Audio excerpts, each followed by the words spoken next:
నమస్కారం. ఈశ్వరానుగ్రహం.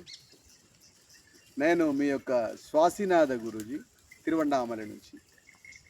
తిరువణ్ణామలైలో ఆత్మాలయం ఆశ్రమం ఉన్న విషయం అందరికీ తెలిసిందే. అది గిరి ప్రదక్షిణ చేసేటప్పుడు మన నిత్యానంద ఆశ్రమానికి దగ్గరలో కోటంగల్ అనే విలేజ్లో ఉండేది.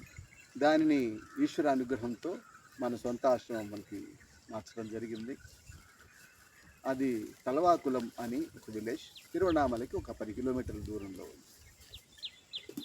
ఇందులో మనం ఆత్మాలయ పూర్ణ యోగం అని చెప్పేసి ఒక యోగ పద్ధతిని మనం అందరికీ పరిచయం చేసి అందరికీ నేర్పించాలని మా గురువులు మాకు ఉపదేశించబడి తద్వారా దీన్ని అందరికీ చెప్పాలనే సదుద్దేశంతో మేము ముందుకు తీసుకొచ్చాము.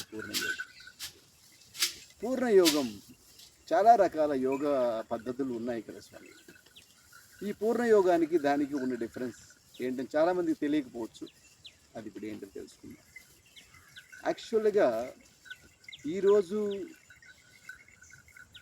యోగా సెంటర్స్, ధ్యానం కూడా, ధ్యానం చెప్పబడే వీళ్ళందరికీ తెలిసిందే ఈ విషయం. నేను చెప్పేది వాళ్ళ గురువులు వాళ్ళ గురు పరంపరకి అందరికీ తెలిసిందే. కానీ అది ఎవరు బహిర్గతంగా బయట చెప్పకపోవటానికి కారణం.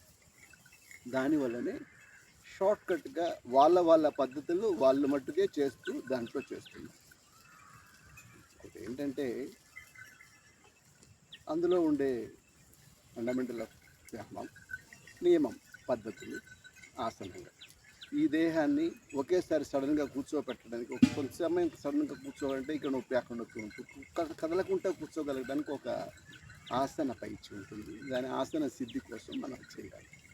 రెండవది ప్రాణాయామం, దానికి అడ్వాన్స్ టెక్నిక్స్తో చెప్పబడేది క్రియాయోగం.